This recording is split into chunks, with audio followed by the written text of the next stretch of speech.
Connais-tu cette histoire? Non? Dommage, car c'est la mienne. Enfin, c'était. Pourquoi? Je vais te le raconter, et tu comprendras. Voilà mon histoire. Je m'appelle Akame, je vis au Japon et je suis au collège. J'ai une vie banale et sans importance. C'est ce que je croyais moi aussi. Mais ma vie était loin d'être banale. Une vie banale est remplie de soleil mais aussi d'ombre. C'est un parfait équilibre entre la lumière et l'obscurité. Mais ma vie à moi n'est pas équilibrée. Mes journées commençaient toujours de la même façon. Je sortais de chez moi pour me rendre au collège. Je ferme ma porte et me retourne pour descendre les marches. Mais je suis toujours paralysée en les voyant. Elles sont sombres, parfois glissantes et sales. Certaines grincent, mais vous allez me dire que ce sont juste des marches. Mais toujours la dernière marche, je sens une main froide et humide qui m'agrippe la cheville et me murmure toujours ces mots. C'est de ta faute. Sa voix est glaçante et me paralyse. Je sors de ma cage d'escalier en courant et me jette sur la porte de sortie de mon immeuble. Une fois dehors, je reprends mes esprits et me dirige vers le métro. Encore une fois, une sensation de malaise m'envahit. Je me sens comme observée. C'est une sensation étrange et désagréable. En arrivant à la station de métro, je regarde ce bouquet de fleurs, posé au sol. Les fleurs sont fanées, et le bouquet est entouré de bougies. À côté de ces bougies, il y a un cadre, avec la photo d'une fillette. Elle a des couettes et aborde un sourire malicieux. Je fais semblant de ne rien avoir vu, et continue ma route. J'attends le wagon de 7h30.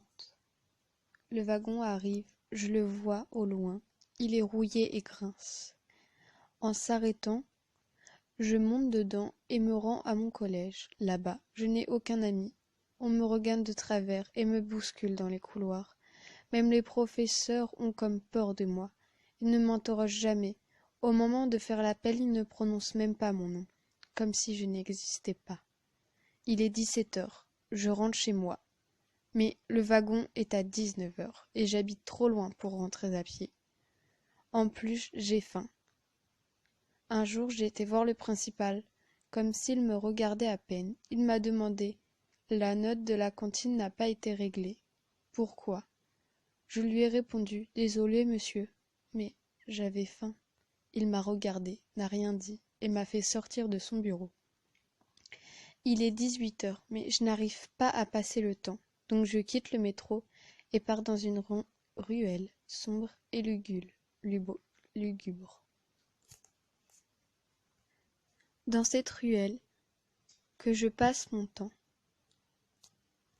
C'est dans cette ruelle que je passe mon temps. Une odeur de sang rôde et me conduit à cette femme qui est agenouillée par terre. Elle peine à respirer. Elle me regarde et me dit: s'il te plaît, aide-moi. Des hommes m'ont poignardée. Elle se mit à devenir pâle et une trace de sang s'étend sur ses vêtements. Je m'agenouilla, la regarda et lui dis: ma pauvre, tu n'as pas de chance. Ma main droite se mit à trembler, mes yeux s'écarquillaient, et la femme trembla de peur, se releva avec peine et marchait lentement. Je me releva et posa ma main sur ses yeux. J'approcha ma bouche de son oreille et lui murmura: je suis obligée, pardonne-moi, mais je suis obligée. Je me suis comme prise de folie et lui arracha la chair de son épaule. Elle poussa un cri d'agonie et me dit: c'était toi? Elle pleura et se mit à crier: de ta faute, ma fille est morte. Elle ne rentrera plus jamais à la maison. Je lâcha la femme qui, épuisa, tomba au sol. La femme me regardit et me dit: pourquoi fais-tu cela? Je ne peux pas lui dire, elle ne me comprendra pas. Je me mis à crier: tu ne peux pas savoir ce que c'est d'être obligé de tuer pour vivre. Dans une rage sans pareille, je me rua sur la femme. Mais quand je revins à moi, c'était trop tard. Elle était morte, son cadavre gisait au sol. Je me sentais impuissante. Face à mes pulsions, de ma réelle nature. J'étais une goule. C'est pour cela que tout le monde me craignait.